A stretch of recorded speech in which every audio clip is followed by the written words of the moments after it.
નમસ્તે વિદ્યાર્થી મિત્રો, ધોરણ 11 વિષય રસાયણ વિજ્ઞાન પ્રકરણ નંબર 4 આજના વિડિયો લેક્ચરની અંદર આપનું હાર્દિક સ્વાગત છે। આગળના વિડિયો લેક્ચરની અંદર આપણે લેટિસ એન્થાલ્પી વિશે અભ્યાસ કરેલો હતો। 1 મોલ ઘન આયનીય સંયોજનમાં વાયુરૂપ ધનાયન અને ઋણાયનને એકબીજાથી અનંત અંતરે દૂર કરવા માટે આપવી પડતી ઊર્જા તેને શું કહેવાય? Lattice enthalpy. NaCl માટે લેટિસ એન્થાલ્પીનું મૂલ્ય 788 કિલો જૂલ પર મોલ। ટૂંકમાં લેટિસ એન્થાલ્પી એટલે આયનીય બંધને તોડવા માટે આપવી પડતી ઊર્જા। જેમ ધન આયનનું કદ નાનું હોય એમ ઋણ આયન પ્રત્યે વધારે આકર્ષણ હોય, તો એની લેટિસ એન્થાલ્પી એટલે એના બંધને તોડવા માટે આપવી પડતી ઊર્જા સૌથી વધારે હોય। આગળ બીજો આપણે અભ્યાસ કરેલો હતો બંધ લંબાઈ। બંધ લંબાઈ કોને કહેવાય? અણુ હોય તો એમાં બે પરમાણુ બંધથી જોડાયેલા હોય।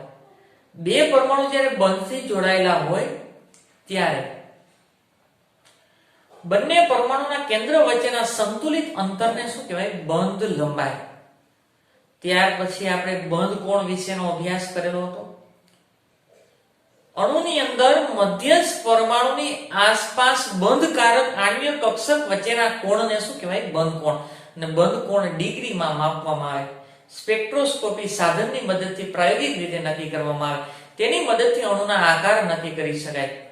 આજે આપણે બંધના પ્રાચલો એટલે કે બોન્ડ પેરામીટરની અંદર બંધ એન્થાલ્પી નો અભ્યાસ કરવાનો છે। બંધ એન્થાલ્પી એટલે કે બંધ વિયોજન એન્થાલ્પી। વિયોજન એટલે તોડવું, છૂટું પાડવું। વાયુરૂપ 1 મોલ બંધને તોડવા માટે આપવી પડતી ઊર્જાને શું કહેવાય? બંધ વિયોજન એન્થાલ્પી અથવા બંધ એન્થાલ્પી। વાયુરૂપ અવસ્થામાં બે પરમાણુ વચ્ચે ખાસ પ્રકારના 1 મોલ બંધને તોડવા માટે આપવી પડતી ઊર્જા, એટલું યાદ રાખો। વાયુરૂપ અવસ્થામાં અણુ હોય ત્યારે એના બંધને તોડવા માટે આપવી પડતી ઊર્જાને શું કહેવાય? બંધ વિયોજન એન્થાલ્પી અથવા બંધ એન્થાલ્પી। દાખલા તરીકે આ H2 વાયુ અવસ્થામાં છે, ન હોય તો ફેરવવાનું છે। તમે ઘનમાંથી પ્રવાહીમાં ફેરવો, એ એન્થાલ્પી જુદી હોય, એને ગલન એન્થાલ્પી કહેવાય। પ્રવાહીમાંથી વાયુમાં ફેરવો એને કહેવાય ઉત્કલન બિંદુ એન્થાલ્પી। પણ તમે ગેસ છે, H2 અણુ છે, એને તમે પરમાણુમાં ફેરવો છો એટલે બંધ તોડો છો, ત્યારે બંધને તોડવા માટે આપવી પડતી ઊર્જા એને જ બંધ એન્થાલ્પી કહેવાય। એને તમે તોડશો એટલે H ગેસ મળશે પ્લસ બીજો H ગેસ મળશે। અહીં હું લખી નાખું છું હમણાં થોડી વાર પછી। ઓક્સિજન હોય O2, તો એમાં બહુ બંધ છે। બહુ બંધ એટલે બે બંધ છે। O2 અવસ્થા છે ગેસ, ઓક્સિજન ડબલ બંધ ઓક્સિજન, એને તમે બંધ તોડશો એટલે oxygen gas plus oxygen gas.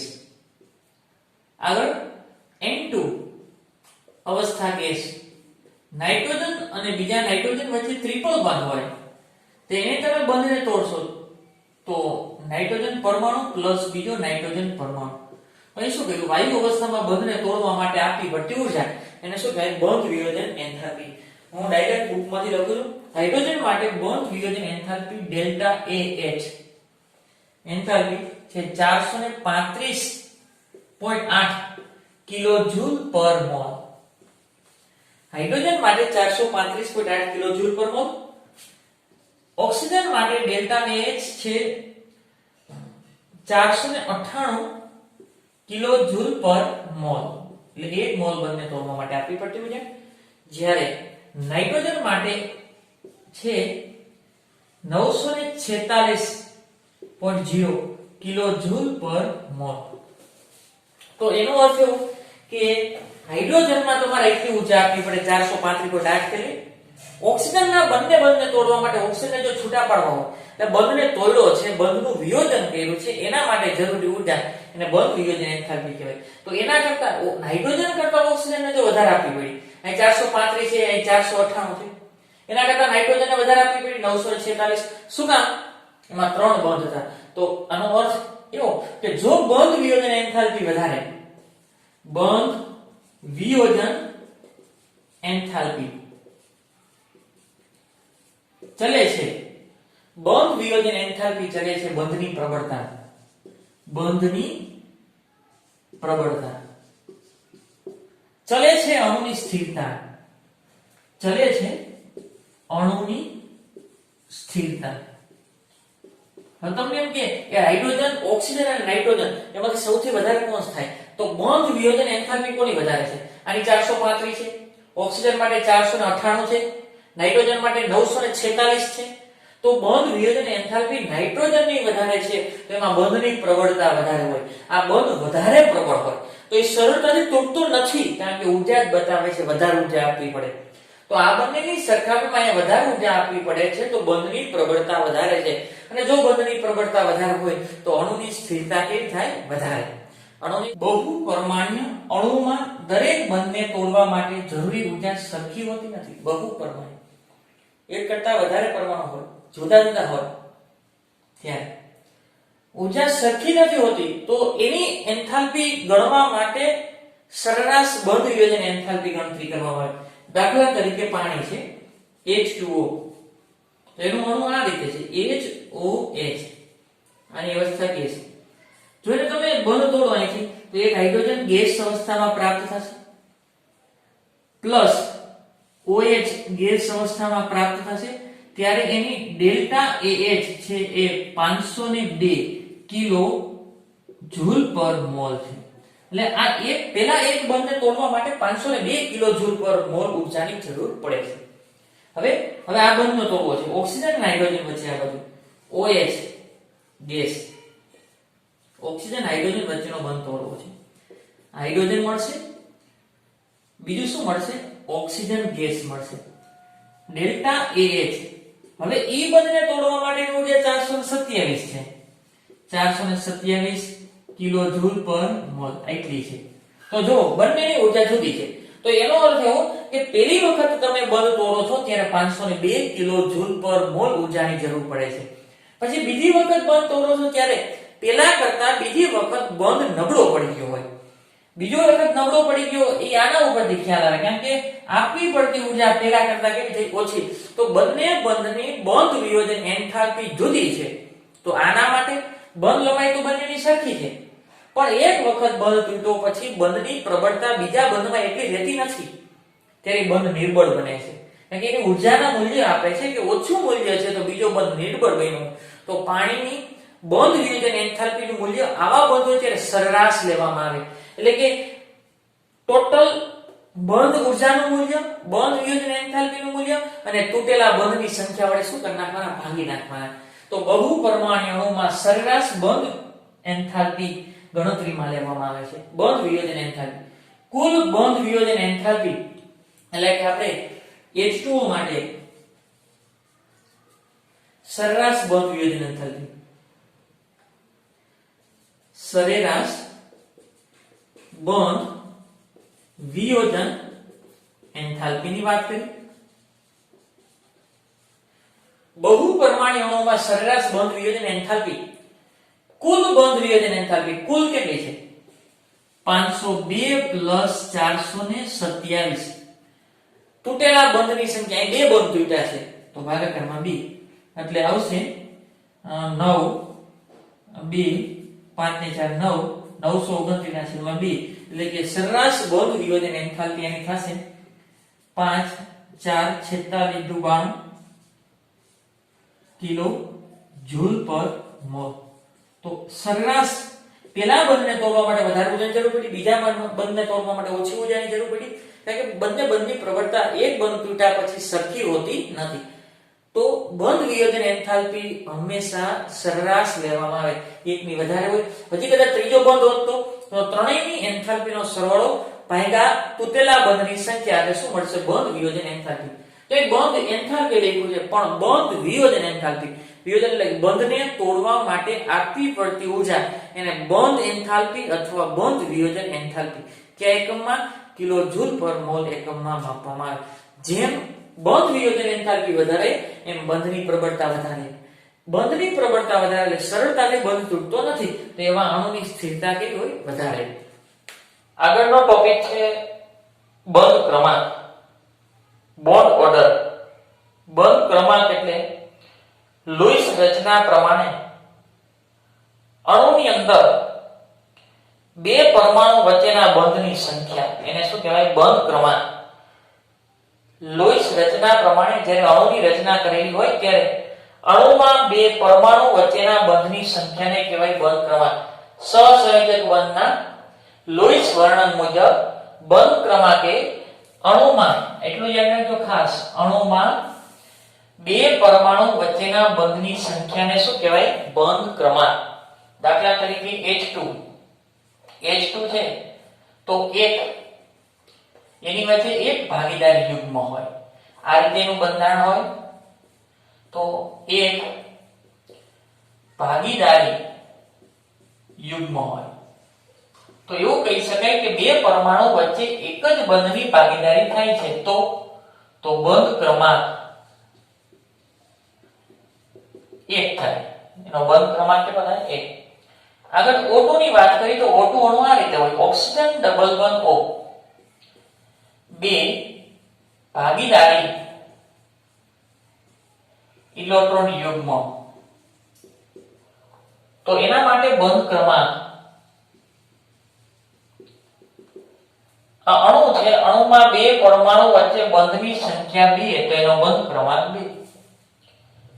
N2 ની વાત કરી તો બે નાઇટ્રોજન પરમાણુ વચ્ચે 3 ઇલેક્ટ્રોન યુગ્મની ભાગીદારી થાય છે.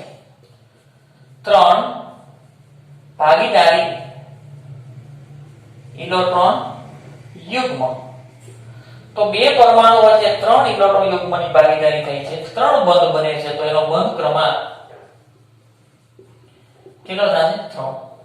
આગળ દ્વિપરમાણ્ય, આ ધ્યાન રાખજો ખાસ, સમ ઇલેક્ટ્રોનીય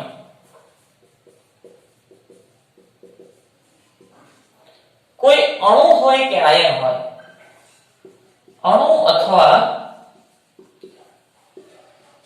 આયન માટે બંધ ક્રમાંક સમાન હોય, બંધ ક્રમાંક સમાન હોય છે. બંધ ક્રમાંક સમાન ક્યારે હોય? સમ ઇલેક્ટ્રોનીય અણુ અથવા આયન હોય તો. આપણે જાણીએ છીએ દાખલા તરીકે F2 છે, એનો બંધ ક્રમાંક કે એનું બંધારણ આવું છે F. તો અહીંયા બંધ ક્રમાંક છે બે પરમાણુ વચ્ચે બંધની સંખ્યા 1 તો બંધ ક્રમાંક 1 છે. હવે હું આની વાત કરું, દાખલા તરીકે O2 પ્લસ, તો આમાં ઇલેક્ટ્રોનની સંખ્યા કેટલી થાય? એક ફ્લોરિનનો પરમાણુ ક્રમાંક 9 તો 9 * 18 ઇલેક્ટ્રોન થાય. કેટલા થાય? 18. હવે O2 2 માઈનસ આ રીતે હોય તો ઓક્સિજનનો પરમાણુ ક્રમાંક 8 તો 8 * 2 16, 17 ને 18 આ બંને સમ ઇલેક્ટ્રોનીય છે.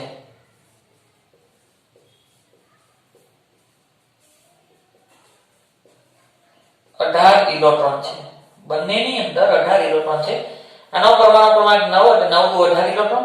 ઓક્સિજનનો પરમાણુ ક્રમાંક 8 એટલે 8 * 16, 16 ને -2 નો અર્થ 2 મેળવેલા છે એટલે બંનેની અંદર 18 ઇલેક્ટ્રોન છે.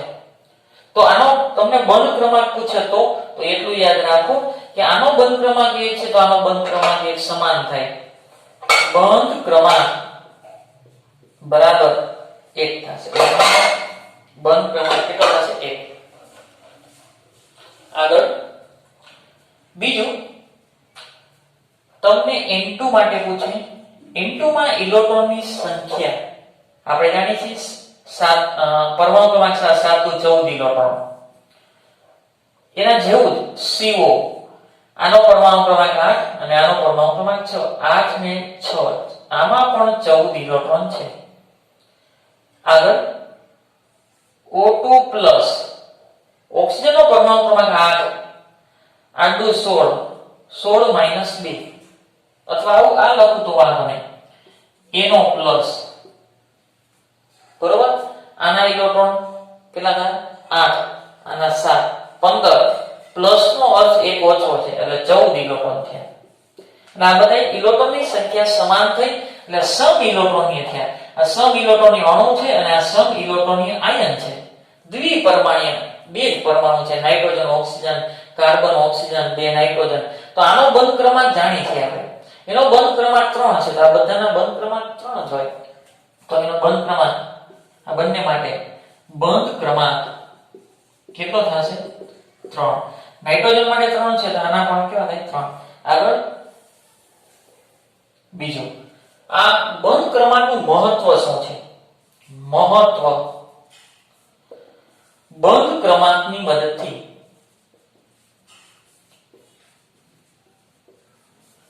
અણુની સ્થિરતા જાણી શકાય.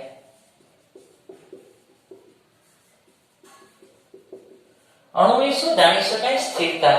કારણ કે બંધ ક્રમાંક ચલે છે અણુની સ્થાયીતા.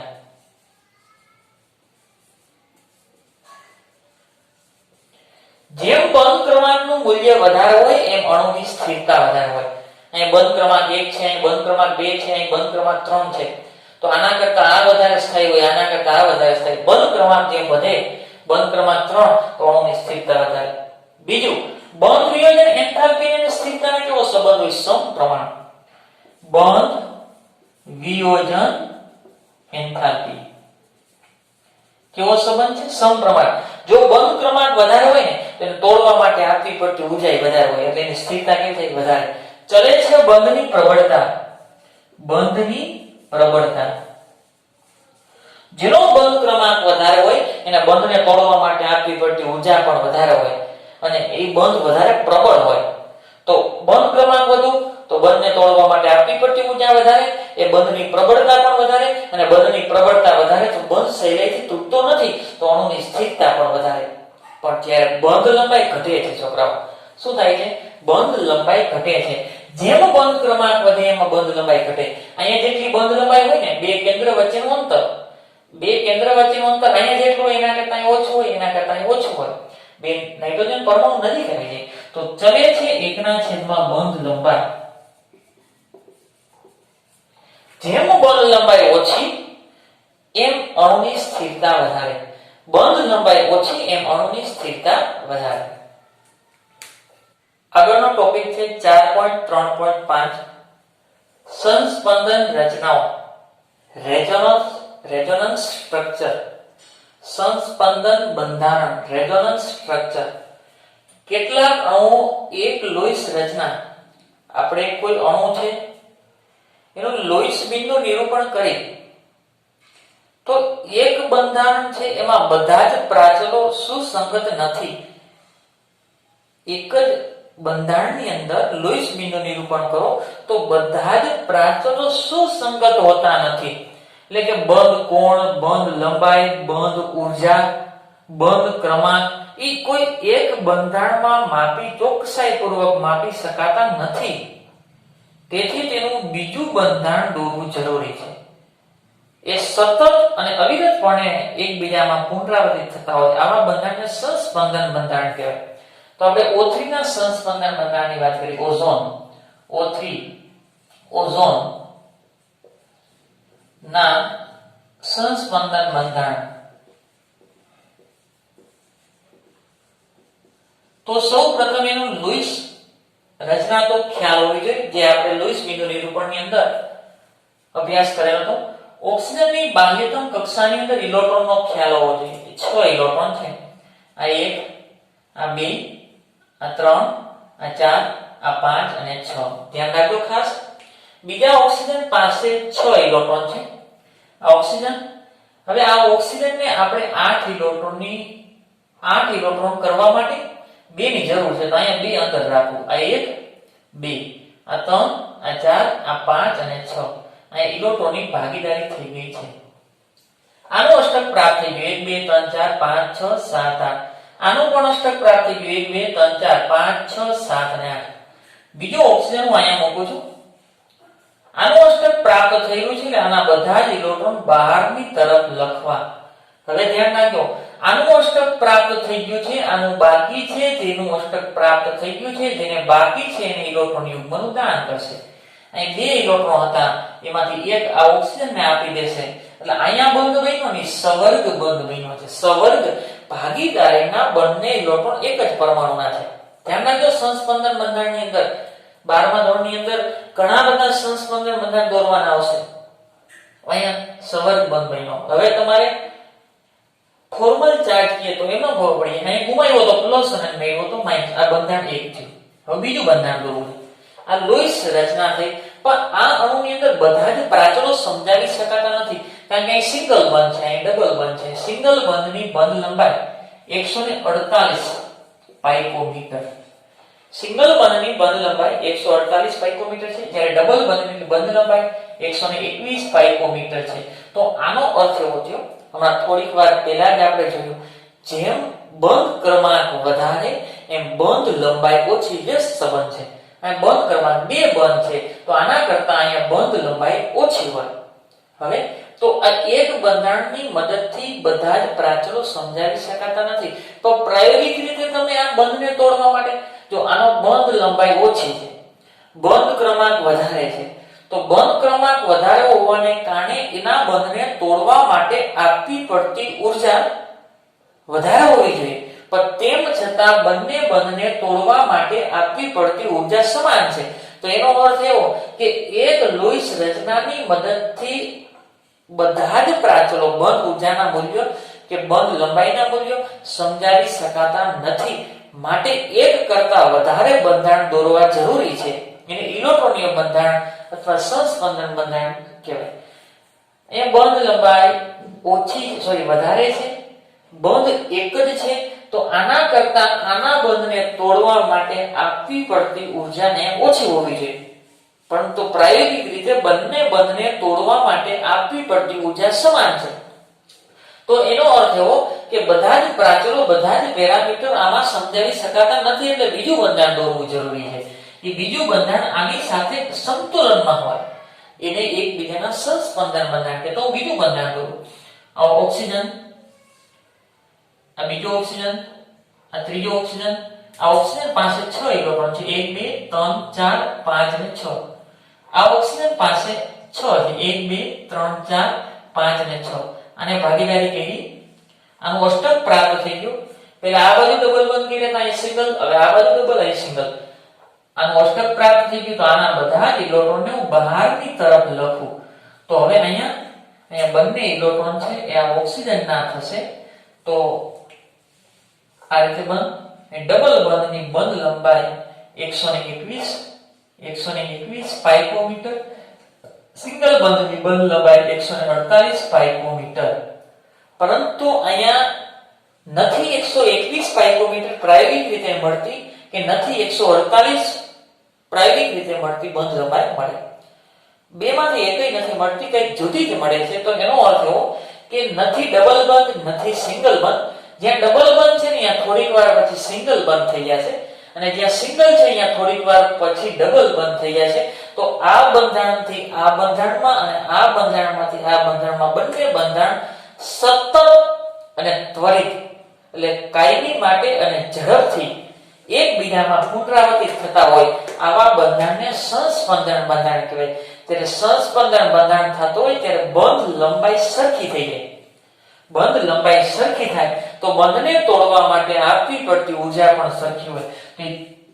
આ પહેલું બંધારણ, આ બીજું બંધારણ અને ત્રીજું બંધારણ એ બંને વચ્ચેનું બંધારણ. તો તમને પૂછે કે ઓઝોનના સંસ્પંદન બંધારણ કેટલા થાય? તો 2 થાય. એની વચ્ચેનું ત્રીજું બંધારણ હું દોરું છું.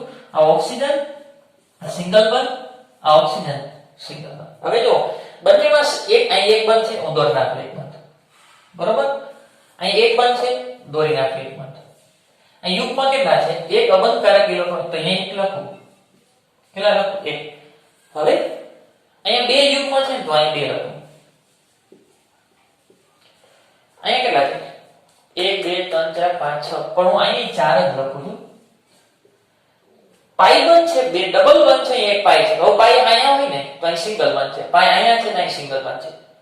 હવે જો પાઈ અહીંયા છે ને ત્યારે અહીંયા 3 યુગમાં છે, અને પાઈ જો આ બાજુ આવે છે તો અહીંયા 3 યુગમાં છે. તો હું અહીંયા છે ને માઈનસ લખી નાખું, કારણ કે આને ઇલેક્ટ્રોન મેળવવું છે. અને મેળવવું છે તો અહીં માઈનસ ચાર્જ છે, અને ગુમાવ્યું તો પ્લસ ચાર્જ છે. અને મેળવવું તો અહીં માઈનસ ચાર્જ છે, અને ગુમાવ્યું તો અહીં પ્લસ, અહીં માઈનસ ચાર્જ છે. હું માઈનસ ચાર્જ વચ્ચે રાખું છું. અને પાઈ બંધ છે એ કન્ટિન્યુ ફેર્યા રાખે છે આ રીતે. અને ઓઝોનનું સહસ્પંદન બંધારણ કહેવાય. હવે જો પાઈ બંધ અહીંયા આવે ને તો માઈનસ અહીંયા આવે, માઈનસ એટલે કે અબંધકારક ઇલેક્ટ્રોન. જો પાઈ બંધ અહીંયા આવે તો માઈનસ અહીંયા આવે એટલે કે અબંધકારક ઇલેક્ટ્રોન. આ ઓઝોનનું સહસ્પંદન બંધારણ છે, બંધારણ નંબર 3. બંનેની વચ્ચેનો છે. અહીં ડબલ બંધ જેવી બંધ લંબાઈ નથી, સિંગલ બંધ જેવી પણ બંધ લંબાઈ નથી. એની બંધ લંબાઈ મળે છે 128 પાઇકોમીટર. 128 પાઇકોમીટર. તો તમને એમ પૂછે કે ઓઝોનમાં ઓક્સિજન ડબલ બંધ ઓક્સિજનની બંધ લંબાઈ 121 નથી. સિંગલ બંધની પૂછે તો 148 નથી. સિંગલ બંધની પૂછે તો 128 છે અને ડબલ બંધની પૂછે તો પણ કેટલી છે? 128. એટલું યાદ રાખો, સહસ્પંદન થતું હોય ને એટલે કોઈ દિવસ પરમાણુના સ્થાન નહીં બદલાય. જો પરમાણુના સ્થાન નથી બદલાતા.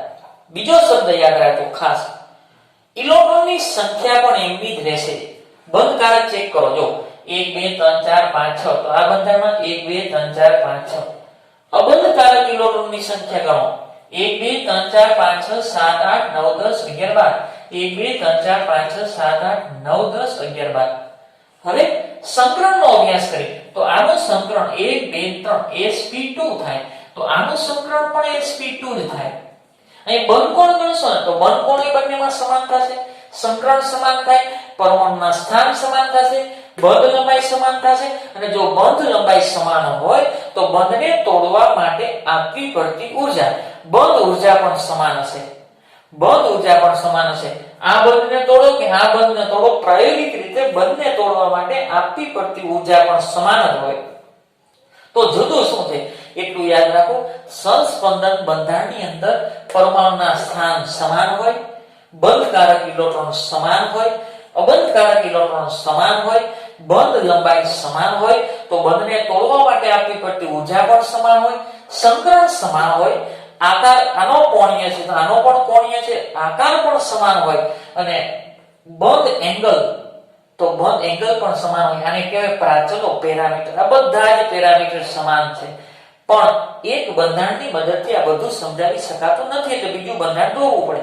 એને એક અને આ બંધારણ છે, આ બંધારણમાં સતત અને અવિરતપણે પુનરાવૃત્તિ થતું હોય, આમાંથી આમાં અને આમાંથી આમાં. તો સહસ્પંદનમાં ફેર શું છે? સહસ્પંદન બંધારણની અંદર માત્ર ને માત્ર પાઇબંધના સ્થાન અને ઇલેક્ટ્રોનના સ્થાન જ બદલાય. જો પાઇબંધ અહીંયા આવ્યું તો ઇલેક્ટ્રોન અહીં વધી ગયા, પાઇબંધ અહીંયા આવ્યું તો અહીંયા ઇલેક્ટ્રોન વધી ગયા. સહસ્પંદન બંધારણની અંદર માત્ર ને માત્ર પાઇબંધના સ્થાન અને ઇલેક્ટ્રોનના સ્થાન જ બદલાશે, બાકી કાંઈ બદલાશે નહીં. બંધ લંબાઈમાં ધ્યાન રાખજો, બંધ લંબાઈ સમાન થાય એટલે બંધને તોડવા માટે આપવી પડતી ઊર્જા સમાન હોય. હું એમ પૂછું કે ઓક્સિજન ડબલ બંધ ઓક્સિજન, નાઇટ્રોજન ડબલ ટ્રિપલ બંધ, અહીં ડબલ બંધ છે અહીં ટ્રિપલ બંધ છે તો કયો બંધ વધારે પ્રબળ હોય? આ ટ્રિપલ બંધ હોય, કારણ કે અહીં બંધ ક્રમાંક વધારે છે. હવે અહીં ડબલ બંધ છે ને અહીં સિંગલ બંધ છે તો આ બંધ આપણી અપેક્ષા મુજબ પ્રબળ હોવો જોઈએ. પણ યાદ રાખો, આ બંને બંધને તોડવા માટે આપવી પડતી ઊર્જા સમાન છે, કારણ કે અહીંયા ડબલ બંધ નથી. અહીં ડબલ છે, અહીંયા સિંગલ થવાની સંભાવના છે અને સિંગલ છે અહીંયા ડબલ થવાની સંભાવના છે. એટલે નથી ડબલ બંધ જેવી બંધ લંબાઈ કે નથી સિંગલ બંધ જેવી બંધ લંબાઈ, બંનેની બંધ લંબાઈ સરખી છે. એટલે બંધને તોડવા માટે આપવી પડતી ઊર્જા ન ડબલ બંધ જેવી હોય ન સિંગલ બંધ જેવી હોય, બંનેને માટે બંધને તોડવા માટે આપવી પડતી ઊર્જા એને બંધ ઊર્જા કહેવાય, સમાન હોય. એટલે કે સહસ્પંદનને કારણે આના કરતા આની ઊર્જા ઘટે અને જેમ ઊર્જા ઘટે એમ અણુ વધારે સ્થિરતા પ્રાપ્ત કરે. ધ્યાન રાખજો, આના કરતા આ અણુની ઊર્જા ઓછી હોય. જેમ અણુની સ્થિરતા ઓછી એમ અણુ વધારે સ્થાયી થાય. તો જેમ વધારે સહસ્પંદન થાય ને તો આના કરતા આની ઊર્જા ગુમાવે તો ઊર્જા આની ઘટે, એમ અણુની સ્થિરતા વધારે. એટલું યાદ રાખજો, સહસ્પંદનને કારણે 12માં ઘણા બધા બંધન આવશે. સહસ્પંદનને કારણે અણુ વધારે સ્થિરતા પ્રાપ્ત કરશે. બંધારણ 1 અને બંધારણ 2 નું સરેરાશ બંધારણ 3, ઓઝોનના 2 સહસ્પંદન બંધારણ મળે એની વચ્ચેનું બંધારણ છે. બંને રચનાઓમાં ઓક્સિજન ઓક્સિજન એકલ બંધ, ઓક્સિજન ઓક્સિજન ડબલ બંધ, તેમની બંધ લંબાઈ અનુક્રમે 148, સિંગલ બંધની 148, ડબલ બંધની 121 છે. પરંતુ પ્રાયોગિક રીતે સાબિત થયેલું છે કે O3 અણુની બંધ લંબાઈ સરખી છે. કેટલી છે? 128 પાઇકોમીટર છે, જે એકલ બંધ અને ડબલ બંધની વચ્ચેની છે. એટલા માટે એક બંધારણથી બંધ લંબાઈ પેરામીટર યોગ્ય રીતે નક્કી કરી શકાતા નથી. માટે સહસ્પંદન બંધારણ દોરવા જરૂરી. સહસ્પંદન બંધારણ દોરવા માટે શું ખાસિયત છે? આ મુશ્કેલીના કારણે, કારણ કે બંધ લંબાઈ જુદી મળી તો બંધને તોડવા માટે આપવી પડતી ઊર્જા જુદી હોય, પણ પ્રાયોગિક રીતે બંધ લંબાઈ સમાન મળી. તો એમાંથી મુશ્કેલીમાંથી માર્ગ કાઢવા માટે સહસ્પંદનનો ખ્યાલ દાખલ કરવામાં આવ્યો, જેના અનુસાર સહસ્પંદન બંધારણ દોરો ત્યારે એક જ લુઈસ રચના અણુને ચોકસાઈથી વર્ણન કરી શકે નહીં. એક જ બંધારણ સંપૂર્ણ બધા જ પેરામીટર બતાવી શકતું નથી. હું એવું ધારી લઉં કે આના માટે બંધને તોડવા માટે આપવી પડતી ઊર્જા વધારે હોવી જોઈએ, પણ બંને બંધને તોડવા માટે આપવી પડતી ઊર્જા સમાન છે. તો એક બંધારણથી સંપૂર્ણ બધા પેરામીટરનો ખ્યાલ આવતો નથી. લુઈસ રચના અણુને ચોકસાઈથી વર્ણવી શકે નહીં ત્યારે તેને સમાન બંને બંધારણની બંધને તોડવા માટેની ઊર્જા સમાન હોય એવું બંધારણ હોય. કેન્દ્રમાં સ્થાન સમાન. ઓક્સિજન પરમાણુના બંને બંધારણની અંદર સ્થાન સમાન છે. બંનેમાં બંધકારક ઇલેક્ટ્રોન યુગ્મની સંખ્યા સમાન છે. અબંધકારક ઇલેક્ટ્રોન યુગ્મની સંખ્યા સમાન છે. આવા જેટલા બંધારણ થઈને તમારે નવા બંધારણ દોરવાના છે. બંધકારક ઇલેક્ટ્રોન એટલા રહેવા જોઈએ, અબંધકારક ઇલેક્ટ્રોન એટલા રહેવા જોઈએ. નવું બંધારણ બનશે એમાં બંધ લંબાઈ સરખી હોય, પરમાણુના સ્થાન સરખા હોય, માત્ર ને માત્ર બંધ પાઇબંધના સ્થાન અને ઇલેક્ટ્રોનના સ્થાન બદલાશે, બાકી આ ફેરફાર કરવાનો.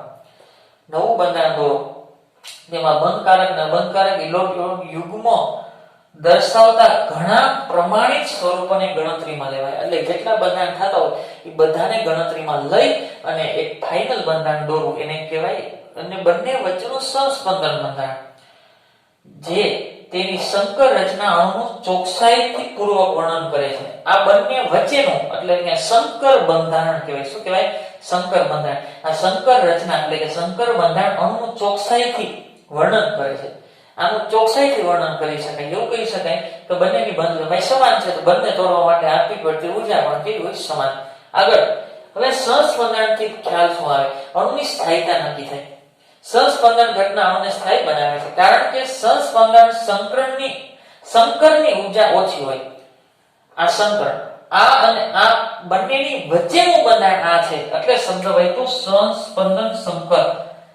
સંકર એટલે ભેગું કરવું. આ બંને વચ્ચેનું બંધારણ આ છે, એટલે સહસ્પંદન સંકરની ઊર્જા આ બંને બંધારણ ઘટનાની ઊર્જા ઓછી હોય. જ્યારે પણ સહસ્પંદન થાય ત્યારે અણુ સ્થિરતા પ્રાપ્ત કરે. સૌપ્રથમ સંયોજકતા ઇલેક્ટ્રોનની ગણતરી કરીએ. સંયોજકતા ઇલેક્ટ્રોન. કાર્બનના સંયોજકતા ઇલેક્ટ્રોન 4, ઓક્સિજનના 6 તેરી 18, 18 માઈનસ 2 નો અર્થ 2 મેળવેલા છે. 18 ને 2 20 ને 4 24. કુલ સંયોજકતા ઇલેક્ટ્રોન 24 થશે. કાર્બન એક કાર્બન, અહીંયા ઓક્સિજન મૂકી દઉં, અહીંયા ઓક્સિજન મૂકી દઉં, અહીંયા ઓક્સિજન મૂકી દઉં. કાર્બનની બાહ્યતમ કક્ષાની અંદર 4 ઇલેક્ટ્રોન છે. કાર્બનની બાહ્યતમ કક્ષાની અંદર 4 ઇલેક્ટ્રોન, તો અહીંયા હું 2 મૂકું. આ 3 અને આ 4. ઓક્સિજનની બાહ્યતમ કક્ષાની અંદર 6 ઇલેક્ટ્રોન છે. આ 1, આ 2, આ 3, આ 4, આ 5 ને 6. 6 ઇલેક્ટ્રોન થયા. અહીંયા બંધ બનાવી દઉં. આનું અષ્ટક પ્રાપ્ત થઈ ગયું.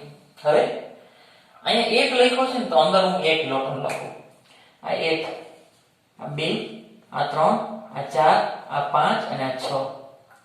તો શું થશે? આ રીતે 7 થયા. 6 અને 1 ભાગીદારીનો 7. અહીંયા 1 ની જરૂર છે. 1 2 3 4 5 6 7. આ 1, આ 2, આ 3, આ 4, આ 5 અને આ 6. હવે 2 માઈનસ નો અર્થ 2 મેળવેલા છે, તો 1 આને આપો. આને મેળવો તો એની ઉપર માઈનસ 4, 1 આને મેળવો તો માઈનસ 4. આ એક બંધારણ છે. કોનું? CO3 માઈનસ નું બંધારણ છે. એનું આમાં રૂપાંતર થતું હોય આ રીતે. એનો રૂપાંતર આ રીતે થશે. આ પાઇબંધ અહીંયા ટ્રાન્સફર થાય તો એને ઇલેક્ટ્રોન મેળવે. હવે કાંઈ નથી કરવાનું. અહીંયા ડબલ બંધ, અહીંયા સિંગલ બંધ. તો ત્રીજું બંધારણ દોરો. અહીં ડબલ બોન્ડ, અહીંયા સિંગલ બોન્ડ કરી નાખો. આ બોન્ડ અહીં ટ્રાન્સફર થાય તો આ ઇલેક્ટ્રોન અહીં ટ્રાન્સફર કરી નાખો. આ કાર્બન, ઓક્સિજન, ઓક્સિજન, ઓક્સિજન. હવે જો આ ઇલેક્ટ્રોન કેમ છે? 1 2 3 4 5 6 અને માઈનસ. આગળ અહીં 4 તો હતા જો. આ 1 2 3 અને 4. આ બોન્ડ અહીં ટ્રાન્સફર થયો છે એનો અર્થ એવો કે ઇલેક્ટ્રોન ટ્રાન્સફર થયો. એક ઇલેક્ટ્રોન એનો અને આનો એક મેળવો છે. એટલે મેળવો ને એટલે માઈનસ છે. મેળવો એટલે શું થયું? માઈનસ. હવે અહીંયા 6 હતા તો જો ધ્યાન રાખજો. આ 1 2 3 4 પછી આ પોતાનો બરોબર અને આ બ્લેક કલર ને આપી દીધો બરોબર. અહીં ડબલ બંધ થયા. હવે ધ્યાન રાખો આની પાસે માઈનસ એટલે વધારાનો તો એક મેળવો હતો ઈ આને આપી દીધો કાર્બનને એટલે એને ગુમાવી દીધો એટલે તટસ્થ થઈ ગયો. એને ગુમાવી દીધો એટલે શું થઈ ગયું? તટસ્થ થઈ ગયો. ધ્યાન રાખજો ખાસ એટલું થયું છે. આ બોન્ડ આયન ટ્રાન્સફર થયો છે. આ બોન્ડમાં કેટલા ઇલેક્ટ્રોન છે? બે. એક પોતાનો છે અને એક સામેવાળાનો મેળવી લીધો છે. એટલે એને વધારાનો મેળવો એટલે એ માઈનસ થયો અને ગુમાવ્યો એટલે પ્લસ થયો. પણ એને અહીંથી બાજુમાંથી મેળવી લીધો એટલે પ્લસ હતો ને મેળવી લીધો એટલે તટસ્થ થઈ ગયો. તો અહીંયા બે વધારાના હતા એ બે તો એક આવ્યો અને એક આને આપી દીધો. 6 એ 6 થઈ ગયા પાછા. 1 2 3 4 5 6 અને આ તો હતા તો આ એક બંધારણ. હવે બીજું બંધારણ દોરો છે. આ બંધારણ ટ્રાન્સફર થાય તો આ ઇલેક્ટ્રોન પાઈ બંધારણ ટ્રાન્સફર થાય. ઇલેક્ટ્રોન માં ટ્રાન્સફર કર્યો. આ કાર્બન, ઓક્સિજન, ઓક્સિજન, ઓક્સિજન. હવે આ ઇલેક્ટ્રોન યુગ્મ એમનો 1 2 3 4 5 6 અને 7 એટલે મેળવો છે એટલે માઈનસ. હવે આ બંનેમાં ટ્રાન્સફર કરા. 4 તો છે જ જો 1 2 3 અને 4. હવે આ બે ઇલેક્ટ્રોન છે. આ એક પોતાનો જ છે. અમે અહીંથી ખાલી અહીં લખ્યું છે. આ ઇલેક્ટ્રોન મેળવું તો માઈનસ થયો. આ માઈનસ થયો તો આ પ્લસ થાય. આ કેવો થાય? પ્લસ. એને ક્યાંથી મળે છે? આ બાજુમાંથી મળશે. માઈનસ એટલે 2. આ 1 2 3 અને 4 આ 4 થયા. આ 2 છે ને 2 એમાં એક પોતાને કે રાખું એક આને આપી દઉં. એટલે માઈનસ હતો ને ગુમાવી દીધો આને આપી દીધો. આ પ્લસ હતો ને મેળવ્યો એટલે તટસ્થ થયો અને આને ગુમાવ્યો એટલે ઈ તટસ્થ થયો. એટલે પ્લસ માઈનસ કેવા થઈ તટસ્થ. આ બીજું બંધારણ અને આ ત્રીજું બંધારણ. કાર્બન ડાયોક્સાઇડના 3 સહસ્પંદન બંધારણ મળે. એકવાર અહીં ડબલ બંધ અહીં સિંગલ બંધ. અહીંયા ડબલ બંધ આ બંને જગ્યાએ સિંગલ બંધ. અહીંયા ડબલ બંધ આ બંને જગ્યાએ સિંગલ બંધ. હવે ત્રીજું બંધારણ CO2 ના સહસ્પંદન બંધારણ. CO2 ના સહસ્પંદન બંધારણ. કાર્બન CO2 નો અણુ તો રેખીય જ હોય. 1 2 3 અને 4. ઓક્સિજનની બાહ્યતમ કક્ષાની એટલે 6 હોય. 1 2 3 4 5 અને 6. બીજો ઓક્સિજન હાલો અહીં ભાગીદારી થઈ આનું અષ્ટક પ્રાપ્ત થઈ ગયું. ઓક્સિજન એટલે 6 ની જરૂર છે. 1 2 3 4 5 અને 6. હા આ એક કાર્બન ડાયોક્સાઇડ નું બંધારણ છે. પણ આ એક બંધારણની અંદરથી બધા જ પ્રાચલો સમજાવી શકાતા નથી. માટે એનું બીજું બંધારણ દોરવાનું છે. એનું સહસ્પંદન બંધારણ કહેવાય. તો હવે શું થશે? હવે બંધારણ દોરો તો આ બંધ અહીં ટ્રાન્સફર કરો. બંધ એટલે બે ઇલેક્ટ્રોન છે તો આને ગુમાવ્યા એને ક્યાંથી મળે છે? આ અહીંથી ટ્રાન્સફર થશે. જોજો શું દોરું છું. આ કાર્બન અહીં આ બંધ અહીં ટ્રાન્સફર થયો છે એટલે આ એનો રાખો છો. આ ઓક્સિજન જોજો આ ઓક્સિજન નો ઇલેક્ટ્રોન આ 1 આ 2 આ 3 અને 4 અહીં બ્લેક છે તો એ પોતાનો જ ઇલેક્ટ્રોન છે. અહીંયા શું છે? ડબલ બંધ. આ ઓક્સિજન ડબલ બંધ. જોજો છે એમ રાખું છું પેલા. આ કાર્બન છે બ્લેક ઇલેક્ટ્રોન છે કાર્બન ના છે. હવે અહીં બંધ હતો એમાં રાખું છું થોડીક વાર પૂરતો. હવે શું થાય છે? આ બંધ અહીં ટ્રાન્સફર થાય. બંધ ટ્રાન્સફર થવું એટલે ઇલેક્ટ્રોન ટ્રાન્સફર થવા. તો આ બંધ આ ઇલેક્ટ્રોન તો પોતાની પાસે જ છે તો હું અહીં લખું છું. અહીંયા લખું મેં. હવે આ ઇલેક્ટ્રોન એ તો પોતાની પાસે જ છે. હું અહીં લખું કઈ ન ફેર પડે. પણ આ ઇલેક્ટ્રોન મેળવો. ધ્યાન રાખો મેળવે તો માઈનસ થાય. મેળવે તો કેવો થાય? માઈનસ. તો આને પ્લસ થયું. એને ક્યાંથી મળે એમ છે? હા બાજુમાંથી મળે એમ છે. ક્યાંથી મળે એમ છે? બાજુમાંથી. તો આ તો એમનામ જ છે. તો આને ઇલેક્ટ્રોન આને આપી દીધો તો આને મેળવી લીધો તો કેવો થઈ ગયો? તટસ્થ. એને મેળવી લીધો તો કેવો થઈ ગયો? તટસ્થ થઈ ગયો. અને આને ગુમાવ્યો તો તો એની ઉપર પ્લસ ચાર્જ આવે, એને ગુમાવ્યો તો કેવો ચાર્જ હશે? પ્લસ. હવે ત્રીજું બંધારણ દોરવું છે. ત્રીજું બંધારણ દોરવું છે તો આ પાઇબંધ હજી ટ્રાન્સફર થયેલો નથી. આ એક પાઇબંધ તૂટ્યો, આ પાઇબંધ તૂટવો છે, તો આ પાઇબંધ અહીં ટ્રાન્સફર થાય તો આને ઇલેક્ટ્રોન મેળવ્યું તો માઇનસ અને ગુમાવ્યું તો પ્લસ, એને બાજુમાંથી મળશે. અહીં ધ્યાન આપજો ને કે ઇલેક્ટ્રોન ક્યાંથી ક્યાં જશે ખબર નહીં પડે. આ કાર્બન, એની પાસે આ બાજુ બે બંધ તો છે, આ કાર્બનના ઇલેક્ટ્રોન, આ ઓક્સિજન અને ઓક્સિજન. ધ્યાન રાખજો અહીંયા શું થાય છે? હવે છે પેલા જે છે ને એમનું બંધારણ દોરી નાખું.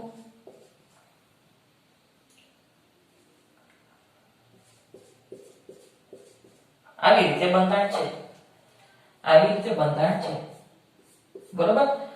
આ બંધ અહીં ટ્રાન્સફર થયો છે, બંધ એટલે કે ઇલેક્ટ્રોન. હવે આ ઇલેક્ટ્રોન હું અહીંયા લખું કે અહીં લખું, શું ફેર પડશે? કાંઈ નહીં.